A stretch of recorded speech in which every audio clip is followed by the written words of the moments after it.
Fala, galera! Hoje o Nelsinho, meu gato, vamos falar para vocês sobre a região de Chablis, na França. Por que que ela é tão icônica? Por que ela é produz vinhos tão gostosos e tão caros no mundo do vinho? Então fica aí que eu vou te explicar tudo. Fica aí, pessoal!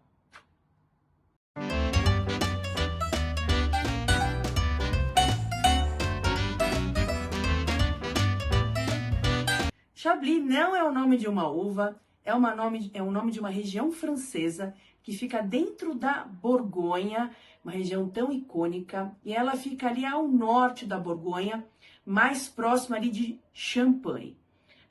E uma grande característica dessa região é a sua uva, e é a única uva permitida na produção dos vinhos Chablis, que é a Chardonnay, a rainha das uvas brancas. Então você não pode falar que tomou um Chablis de Sauvignon Blanc, um Chablis de Pinot Noir, um Chablis de qualquer outra uva.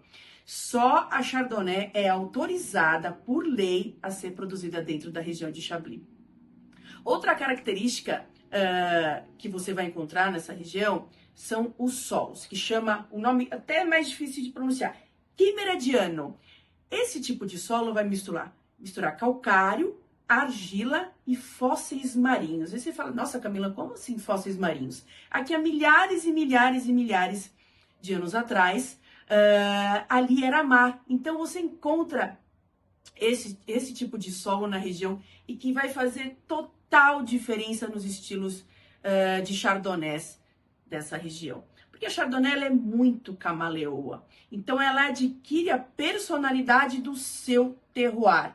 Por exemplo, se você pega um Chardonnay ali de Napa Valley, nos Estados Unidos, que é uma região mais quente e que gosta de trabalhar com carvalho, principalmente carvalho americano, serão Chardonnays extremamente pesados e untuosos e carnudos. Mas quando a gente fala de Chablis, muito também por causa desse tipo de solo que eu falei e também porque é um clima frio, ele vai ter uma acidez muito elétrica, ele vai ter notas salinas, ele vai ter uma textura de giz, uma textura mineral. Sabe quando você tá andando na rua e de repente alguém começa a lavar a calçada e sobe aquele cheiro? Aquilo ali é cheiro mineral, de pedra molhada. Ou então quando você tá na praia ali perto das pedras e também bate a onda do mar, aquele também é um cheiro, um aroma mineral. Totalmente diferente de quando você encontra um Chardonnay de Napa, por exemplo, que vai trazer um abacaxi pesado,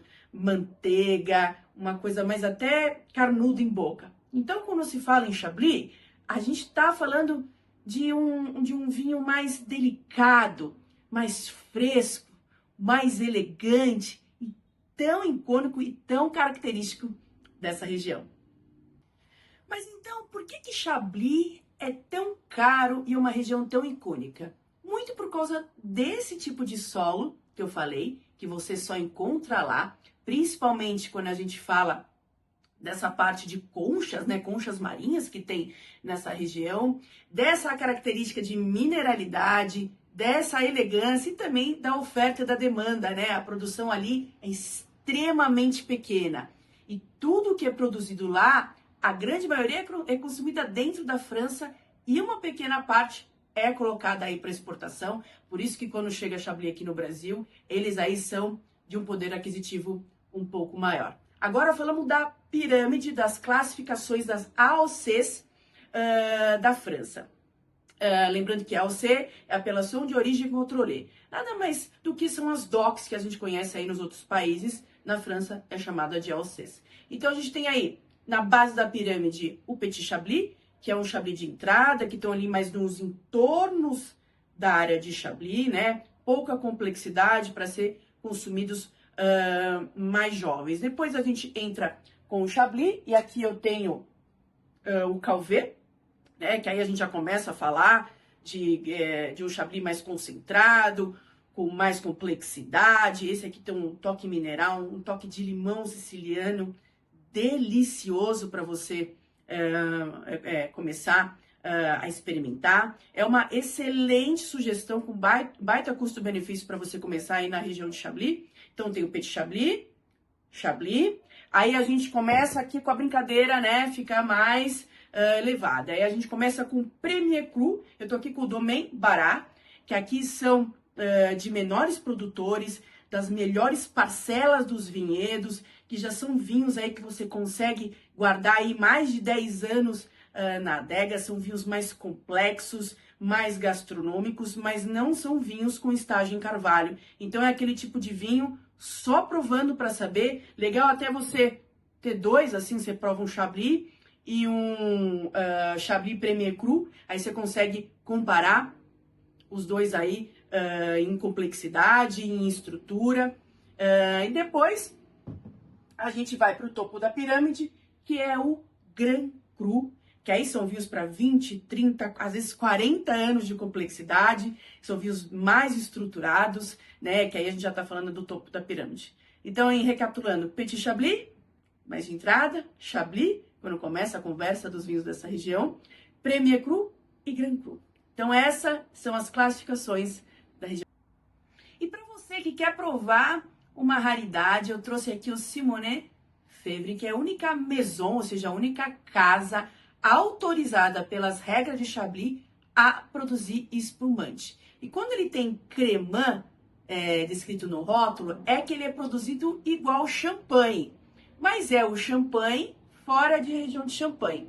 Então, sempre quando você vê cremant no rótulo, cremant do Loire, cremant da Borgonha, é porque ele é produzido no estilo champenoise, igual do champanhe.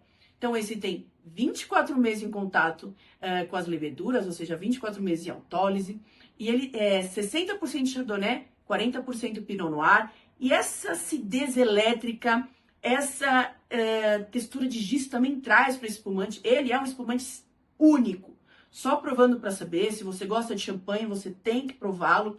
É uma delícia, ele é um pouco mais fresco que o de champanhe, apesar dos seus 24 meses, seus 2 anos em contato com a levedura. Então eu quis trazer uma coisa totalmente diferente que Chablis tem.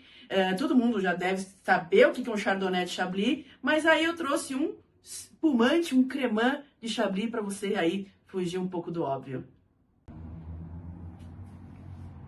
Mas agora vamos falar de uma parte gostosa aqui do vídeo, né? Que é a harmonização. O que eu posso colocar com o meu Chablis?